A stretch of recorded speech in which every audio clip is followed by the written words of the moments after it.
1959 में इगोर दिएतलॉव, एक 23 वर्षीय रेडियो इंजीनियरिंग स्टूडेंट ने 9 लोगों के साथ एक ट्रिप प्लान की।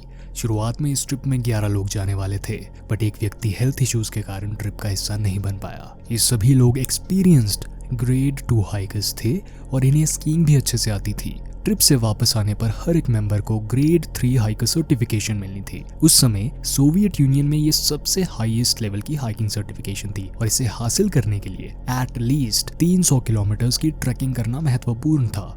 इसीलिए दिएतलॉव और उसके ग्रुप ने एक रूट को प्लान किया ताकि उसे कंप्लीट करने पे इन्हें ये सर्टिफिकेशन मिल पाए। उनका प्लान था कि वो लॉज़वा रिवर के स्टार्टिंग पॉइंट वाले एरिया तक जाएंगे, जो कि स्वरदलोव्स्क ओब्लास्ट का भी नदन उत्तर वाला रीजन था। उन्होंने लोकल अथॉरिटीज से उस रूट पर जाने की परमिशन मांगी, जो कि उन्हें दे दी गई। इस ट्रिप को शुरू करने का प्लान फरवरी में था और हमें पता है कि इस समय हाई एल्टीट्यूड्स में ठंड और बर्फबारी दोनों का ही काफी ज्यादा खतरा बना रहता है। जैसा मैंने आपको बताया कि इस ग्रुप में 10 लोग थे, जिनमें से 2 महिलाएं और 8 पुरुष थे। ये कुछ जगहें हैं जो कि उनके रूट में पड़नी थी। दिएतलॉव और उसका ग्रुप स्वरदलोव्स्क से चला और फिर सेरोव पहुंचा और वहां से फिर वो इवदिल 25 जनवरी 1959 को ट्रेन में पहुंचे। इस जगह से उन्होंने एक ट्रक में लिफ्ट ली और फिर वो विजाई नाम के एक छोटे से गांव पर पहुंचे। अगले दिन उन्हें ट्रैकिंग की शुरुआत करनी थी। 27 जनवरी को उनकी ट्रैक की शुरुआत हुई, बट अगले ही दिन यूरी यूदिन नाम के ग्रुप मेंबर को जॉइंट पेन और हेल्थ इश्यूज के कारण ट्रैक को क्विट करना पड़ा। अब केवल 9 लोग इस एक्सपेडिशन में बच गए थे जिन्होंने ट्रैक को कंटिन्यू किया। 31 जनवरी को वो और भी ज्यादा हाई इलाके में पहुंचे और अब उनके आगे और भी ज्यादा क्लाइंबिंग चैलेंजेस थे, क्योंकि पर्वतीय क्षेत्र होने के कारण वहां पर और भी हाइट पे जाना एक जबरदस्त चैलेंज बन गया था। यहाँ पर ग्रुप ने फूड रिसोर्सेज को इकट्ठा किया अपनी आगे वाली जर्नी के लिए और अगले दिन वो माउंटेन पास से होते हुए आगे बढ़े। माउंटेन पास पहाड़ी क्षेत्रों में वो रास्ते होते हैं जिनकी मदद से माउंटेन रेंजेस को क्रॉस किया जा सकता है। भारत में भी ऐसे बहुत से पासेस है, जैसे शिवकिला पास, रोहतांग पास, नाथुला पास एटसेट्रा। शायद उनका प्लान ये था कि वो पास की मदद से आगे बढ़ेंगे और फिर वहाँ कैंपिंग करेंगे, बट मौसम के अचानक बिगड़ने के कारण और विजिबिलिटी कम हो जाने के कारण वो वेस्ट पश्चिम दिशा की ओर चले गए, जो कि कोलत्स्याखल एक पर्वत के पास वाला एरिया था।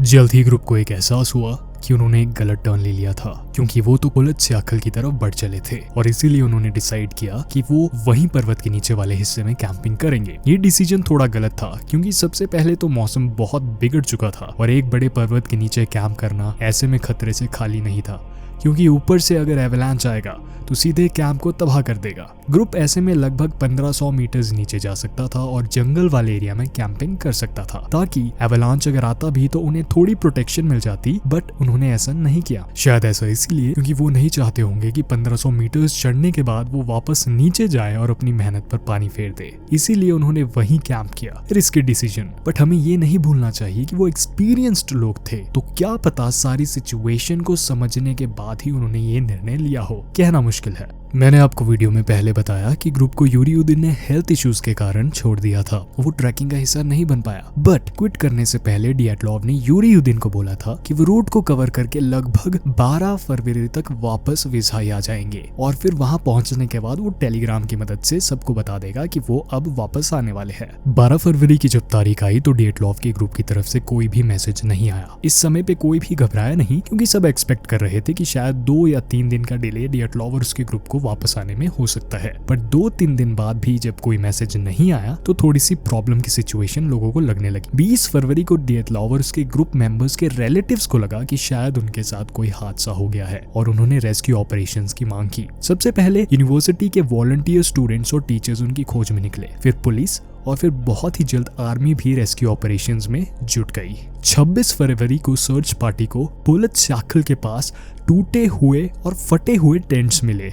वो बहुत बुरे तरीके से डैमेज हो गए थे, बट स्ट्रेंजली वहां कोई भी बॉडीज नहीं थी उन टेंट्स के अंदर और न ही उन टेंट्स के आसपास। टेंट्स में चीरा भी लगा हुआ था, जिससे कि इन्वेस्टिगेटर्स ने ये कंक्लूड किया कि अंदर से ही टेंट्स को किसी शार्प ऑब्जेक्ट की मदद से फाड़ा गया था, मोस्ट प्रोबेबली उनसे निकलने के लिए। जरा इस इमेज को भी देखिए। इसमें जो टेंट है वो पूरी तरीके से बर्फ में नहीं दबा है और साथ ही साथ काफी ज्यादा स्कीइंग इक्विपमेंट्स जो मेंबर्स के थे वो भी आप साइड में लगे हुए देख सकते हैं। वो वैसे के वैसे ही लगे हैं। अगर बहुत ही स्ट्रॉन्ग एवलांच आया होता तो वो ऐसे नहीं होने थे और वो अलग अलग जगह पर हमें दिखने थे। टेंट्स के आसपास 9 फुटप्रिंट्स के निशान थे, बट उनमें से ज्यादातर जूतों के नहीं थे। मोस्ट प्रोबेबली डिएटलॉव और उसका ग्रुप जो था वो वहां से काफी हड़बड़ाहट में भागे थे, इतनी ज्यादा कि वो नंगे पांव या सॉक्स पहन के ही वहां से भागे होंगे। जब इन फुटस्टेप्स को फॉलो किया गया तो सर्च पार्टी को ये नॉर्थ ईस्ट डायरेक्शन में उत्तर पूर्व दिशा में 1500 मीटर्स दूर पास के ऑपोजिट तरफ एक जंगल वाले एरिया में ले गए। वहां एक पेड़ के नीचे कुछ जली हुई लकड़ियां मिली, जिनसे पता लगता है कि शायद किसी ने वहां आग जलाई थी। इसी पेड़ की कुछ टहनियां 5-6 मीटर ऊपर टूटी भी हुई थी, जिससे पता लगता है कि शायद इस पेड़ पर किसी ने चढ़ने की कोशिश की थी। मोस्ट प्रोबेबली या तो अपने आप को किसी चीज से बचाने के लिए या फिर टेंट को ढूंढने के लिए एक टॉप पोजीशन पे चढ़ के। वहीं पास में 2 मेंबर्स के शरीर भी मिले, क्रिवोनिशेंको और दोरोशेंको। दोनों के शरीर से कपड़े और जूते गायब थे और वो केवल अंडरगारमेंट्स में ही थे। इसके पॉसिबल रीजंस को हम आगे डिस्कस करेंगे। कैंप से लेकर जंगल के बीच दियातलॉव, कोल्मोगोरोवा और स्लोबोदिन के शरीर भी मिले। सब एक दूसरे से कुछ 100 मीटर्स की दूरी पे थे। इन तीनों की जब बॉडीज मिली थी तो इनका सिर टेंट की तरफ था, जिससे पता चलता है कि ये टेंट की तरफ जा रहे थे। बाकी 4 लोगों के शरीर को ढूंढने में लगभग 2 महीने का समय लगा। 4 मई को उन्हें भी ढूंढ लिया गया और वो बर्फ में काफी नीचे दबे हुए थे, near a running stream of water, एक खाड़ी के पास। दुबिनीना ने क्रिवोनिशेंको के जले हुए ट्राउजर्स और फटी हुई जैकेट पहनी हुई थी। शायद जो लोग पहले मर गए थे उनके कपड़े उतारकर बाकियों ने पहने हो ताकि वो ठंड से अपने आप को बचा सके। बट ये केस आगे और भी ज्यादा स्ट्रेंज हो जाता है। स्लोबोदिन के सिर में एक छोटी सी चोट आई थी, एक क्रैक।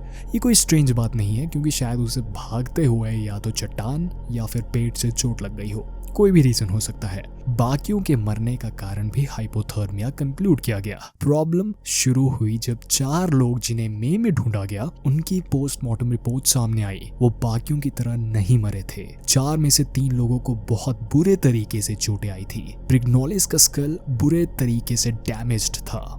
दुबिनीना और ज़ोलोटारियोव की चेस्ट्स फ्रैक्चर हो गई थी, बट बाहर से देखने पर कोई भी चोटें उनके शरीर पर नहीं थी। बट जब हड्डियों की बात करें तो वो चकनाचूर हो चुकी थी। फ्रैक्चर इतना बुरा था कि एक्सपर्ट्स ने ऐसा बोला कि एक हाई स्पीड कार क्रैश में ही वैसे फ्रैक्चर्स देखे जा सकते हैं। दुबिनीना की जीभ, आंखें, होंठ के कुछ हिस्से, स्कल बोन्स के कुछ हिस्से और फेशियल टिश्यू गायब थे। ज़ोलोटारियोव की आंखें भी गायब थी। कोलोवेतोव की आईब्रोज वाला हिस्सा गायब था। कुछ लोगों ने बोला कि शायद उस एरिया में मानसी पीपल रहते हैं जिन्होंने उनको मारा होगा क्योंकि वो उनके एरिया में चले गए होंगे। बट ये सिर्फ एक थ्योरी है और मानसी लोगों से पूछताछ करने पे बाद में पता चला था कि उन्होंने ऐसा कुछ भी नहीं किया है। ऑल्सो जैसा मैंने आपको बताया कि हड्डियां इतनी बुरी तरीके से फ्रैक्चर्ड थी कि किसी इंसान के द्वारा उस लेवल की इंजरीज की ही नहीं जा सकती। एक मेंबर के कपड़ों पे रेडिएशन के ट्रेसेस भी मिले थे, जो कि मुझे पर्सनली बहुत ही स्ट्रेंज बात लगती है। कुछ और इंटरेस्टिंग क्लेम्स भी आ गया है। एक दूसरे हाइकर्स के ग्रुप ने ये क्लेम किया कि दियातलॉव और उसका ग्रुप जिस एरिया में कैंपिंग कर रहे थे वहां उन्होंने आसमान में अजीब सी रोशनियां देखी थी। यूरी कुंसेविच ने ये भी क्लेम किया कि जब उसने 5 ग्रुप मेंबर्स की फ्यूनरल अटेंड की थी तो उसने ये ऑब्जर्व किया था कि उनके शरीर पर गहरे ब्राउन कलर का टैन था। Now let's talk about explanations. सबसे कॉमन एक्सप्लेनेशन जो दी गई वो थी एवलांच। एक एवलांच आया जिसकी वजह से सब कैंप से जल्दबाजी में भागते हुए कईयों को काफी चोटें आई, कई दब गए और फाइनली अंत में सारे ही लोग मारे गए। शायद कुछ लोग कपड़े खोल के सो रहे थे या फिर शायद कुछ मेंबर्स को सीवियर हाइपोथर्मिया हो गया था, जिसमें कई बार लोग ठंड के बावजूद अपने कपड़े उतार देते हैं। It's a known thing. बर्फ में काफी नीचे दबने के कारण शायद कईयों की हड्डियां बुरे तरीके से शैटर हो गई हो क्योंकि बहुत ज्यादा जो वेट है, प्रेशर है, वो पड़ा होगा बॉडीज पर। तो what about missing eyes, tongue etcetera? देखिए 4 बॉडीज में मिली थी। इस टाइम में शायद जानवरों ने उनकी आंखें, होंठ एटसेट्रा खा लिए हो। It's a possibility. आप बॉडीज को खुले में रखेंगे तो प्रेडेटर्स उनके आसपास जरूर आएंगे और फिर they will feed on them. But this is a strange case. वहां पर कोई एवलांच आया भी था या नहीं, नो वन नोज। टेंट पूरे नहीं दबे हुए थे और ना ही सारी बॉडीज बहुत गहरी बर्फ में थी। एवलांच आया होता तो बॉडीज को काफी आगे तक लेकर जाता और जो नीचे फॉरेस्ट था, जंगल वाला एरिया था, वहां पर भी उसने स्टार्टिंग में डैमेज जरूर करना था। पेड़ पौधों को काफी नुकसान एवलांच ने पहुंचाना था, बट ऐसा कुछ भी नहीं ऑब्जर्व किया गया वहां। इस घटना के होने के बाद भी बहुत सारी ट्रैकिंग इसी रीजन में की गई, बट वहां आज तक कोई भी एवलांच नोटिस नहीं किया गया। इनफैक्ट कंप्यूटर सिमुलेशंस की मदद से से भी यही रिजल्ट मिलते हैं कि वहां पर ऐसी सिचुएशंस क्रिएट नहीं होती कि एवलांच आए। सारे मेंबर्स एक्सपीरियंस भी थे, तो अगर वो एवलांच प्रोन एरिया में होते तो उन्हें पता लग ही जाना था कि हाँ, उन्हें वहां पर कैंपिंग नहीं करनी चाहिए। जरूर उन्होंने सोचकर ही वहां पर कैंपिंग की होगी। फुटप्रिंट्स की अगर बात करें तो वो फुटप्रिंट्स ऐसे थे मानो कि कोई चल के बर्फ से गया हो, ऐसे नहीं थे कि लोग दौड़ के हड़बड़ाहट में गए हो। जब एक्सपर्ट्स ने उन फुटप्रिंट्स को एनालाइज किया तो दे वर प्रीटी श्योर ये एक नॉर्मल वॉकिंग के कारण बने थे। कई एक्सपर्ट्स बोलते हैं कि शायद कैटाबैटिक विंड के कारण ये सब शुरू हुआ हो। ऐसी हवाएं माउंटेन टॉप से नीचे की तरफ तेजी से आती है। और वहीं पर कुछ और थ्योरीज भी हमारे सामने आती है, जैसे कि हो सकता है कि वहां पर मिलिट्री टेस्ट कंडक्ट हो रहे हो। दैट एक्सप्लेन्स कि क्यों एक व्यक्ति के कपड़ों में रेडिएशन के ट्रेसेस मिले थे। कई लोग मानते हैं कि शायद येटी ने उन पर अटैक किया हो। कई लोग एलियंस को इस केस के साथ जोड़ते हैं। तो चलिए अब हम एक लेटेस्ट थ्योरी की भी बात कर लेते हैं, जो कि एक स्लैब एवलांच है। स्लैब एवलांच में क्या होता है, एक डायग्राम के थ्रू आपको बताने की कोशिश करूंगा। आप देख सकते हैं कि डिएटलॉफ के ग्रुप ने जब टेंट बनाना शुरू किया तो उन्होंने खुदाई करना शुरू कर दी थी, जिसके कारण एक डिप्रेशन जैसा उन्होंने बना दिया था। अब हुआ क्या कि धीरे धीरे ऊपर से बर्फ आई और वो बर्फ नीचे जमा होते गई बहुत स्लो रेट में। कैटाबैटिक विंड्स भी चल रही थी, ऊपर से हवाएं आ रही थी, धीरे धीरे बर्फ को खिसका रही थी। और एक नीचे वीक लेयर था जो कि कुछ टाइम बाद टूट जाना था, क्योंकि ऊपर जितनी बर्फ थी उसका वेट पड़ने से नीचे वाला लेयर एक पॉइंट के बाद उतनी बर्फ को अपने ऊपर रख ही नहीं सकता था। और शायद वैसा भी हुआ। वो नीचे वाला लेयर टूटा, ऊपर की सारी बर्फ आई और टेंट को डैमेज करते हुए आगे गई। बट मुझे नहीं लगता है थ्योरी इस इंसिडेंट को एक्सप्लेन भी कर सकती है प्रॉपर्ली, क्योंकि वाइल ये थ्योरी ये तो जरूर एक्सप्लेन करती है कि क्यों कुछ मेंबर्स की चोटें आई थी, बट जिन मेंबर्स के चोटें आई थी काफी ज्यादा, वो इस टेंट के आसपास भी नहीं थे। वो टेंट से बहुत ज्यादा दूर थे, लगभग 1000-1500 मीटर्स दूर। और जो 3 मेंबर्स टेंट के फिर भी पास थे, उन्हें उतनी ज्यादा चोटें नहीं आई थी। और बेसिकली वो टेंट की तरफ उनका फेस था, जैसे मैंने आपको बताया, मतलब वो टेंट की तरफ ही बढ़ रहे थे या आ रहे होंगे। एवलांच में वो ऐसा क्यों करेंगे? और अगर एवलांच आया होता तो लोगों ने पक्का भागना था, पर जैसा मैंने आपको बताया फुटस्टेप्स ऐसे नहीं थे जो भागने से बने थे। वो फुटस्टेप्स बने ही चलने के कारण थे, एक नॉर्मल वॉकिंग के कारण बने हुए थे। और सबसे अजीब बात ये भी है क्योंकि टेंट में जो कट्स लगे थे, मतलब अंदर मेंबर्स ने पैनिक किया होगा, डर के मारे उन्होंने कट कुट लगाए होंगे निकलने के लिए। पर जब बाहर वो निकले तो फिर वो काम हो गए थे। वो चल के गए। चल के क्यों गए? उन्हें तो दौड़ के जाना चाहिए था, पैनिक में जाना चाहिए था, पर ऐसा नहीं है। But at the same time कुछ मेंबर्स प्रॉपर्ली ड्रेस्ड भी नहीं थे, तो जिससे हमें ये पता लगता है कि वाइल वो निकले हड़बड़ाहट में थे, पर वो चलकर नॉर्मली गए। अब ऐसा तभी होगा अगर टेंट के अंदर वो किसी आवाज को सुनकर या फिर कुछ सोचकर डर गए हो और बाहर निकलने के बाद उनका डर जो है वो वापस से कम हो गया हो या गायब हो गया हो। मुझे लगता है कि शायद एक छोटा सा स्लैब एवलांच जरूर आया होगा जिसने कि टेंट को पार्शियली दबा दिया होगा। अब देखिए मेंबर्स जो अंदर थे, अचानक से उनके ऊपर कुछ आया, टेंट पे कुछ गिरा, ये लोग डर गए होंगे। हड़बड़ाहट में इन्होंने अपने जो भी शार्प ऑब्जेक्ट या नाइफ है उनको लेकर टेंट को काटा होगा और बाहर ये निकले होंगे। और बाहर निकलने के बाद शायद इन्हें रियलाइज हुआ कि ये एक छोटा सा एवलांच था और अब ये बच चुके हैं। तो उसके बाद ये सभी लोग काम हो गए होंगे। दूसरा रीजन ये भी हो सकता है कि एवलांच के बदले क्या हुआ होगा कि शायद ये लोग जो स्टोव यूज करते थे कुकिंग के लिए टेंट के अंदर ही, उसकी आग बुझाना ये लोग भूल गए होंगे और फिर उसके कारण बहुत ज्यादा धुआं टेंट के अंदर हो गया होगा, जिसके कारण इनको तेजी से बाहर निकलना पड़ गया। मुझे लगता है एवलांच वाला सिनारियो ज्यादा लाइकली है, क्योंकि टेंट डैमेज होने की वजह से अब ये लोग वहां नहीं रुक सकते थे और इन्होंने शायद इसीलिए डिसाइड किया कि भाई जंगल वाले एरिया में हम जाते हैं, वहां पर शेल्टर लेंगे, वहां पर आग जलाएंगे और सर्वाइव करने की कोशिश करेंगे। कुछ मेंबर्स शायद ड्रंक भी थे, जिसके कारण उनकी सेंसेस अफेक्ट हो गई होगी। तो ये सब जब जंगल के पास फाइनली पहुंच गए, पेड़ों के पास फाइनली पहुंच गए, तो वहां पर इन्होंने शायद एक कैंप फायर बनाई, आग जलाई और उसके आसपास शायद ये लोग आग सेकने के लिए बैठ गए होंगे। वहां पर शायद इनका प्लान बना होगा कि ये 4 लोगों को भेजेंगे ताकि वो हेल्प ला सके। मुझे लगता है कि डिएटलॉफ के ग्रुप को अच्छे से पता था कि वो एरिया मानसी पीपल का एरिया भी है, वहां पर आसपास शायद कोई छोटा सा गांव जरूर होगा और इसीलिए उन्होंने 4 लोगों को भेजा इस टास्क के लिए। ठंड बहुत थी, उन्हें बचना था और उन्हें पता था कि उनके सर्वाइव करने का केवल एक ही रास्ता है अगर हेल्प कहीं से आ पाए। 4 लोग अंधेरे में ही हेल्प मांगने के लिए निकले और खाड़ी वाले एरिया में जैसे ही ये पहुंचे तो शायद वहां पर कोई फिसल गया होगा और उसके फिसलने के कारण ऊपर से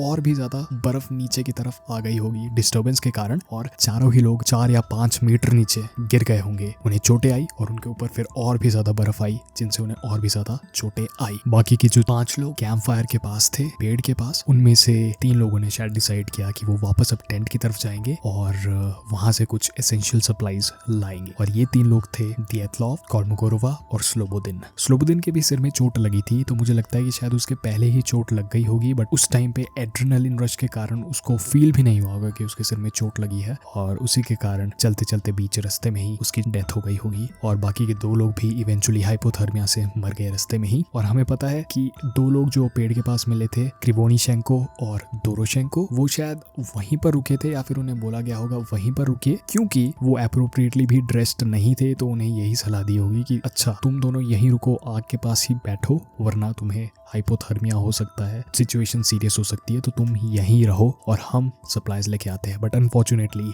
इस पूरे ही केस में no one was able to survive. Well, long story short, इस केस को एक्सप्लेन कर पाना काफी मुश्किल है। ये बहुत पुरानी घटना है और आज हम केवल थ्योरी से इस घटना से रिलेटेड दे सकते हैं। इस केस की कोई भी प्रॉपर और सॉलिड एक्सप्लेनेशन नहीं है। अलग अलग थ्योरीज हमें अलग अलग सिचुएशंस के बारे में सोचने पर मजबूर कर देती है। आखिर ये लोग वाकई में कैसे मरे, शायद हमें कभी भी पता नहीं चल पाएगा।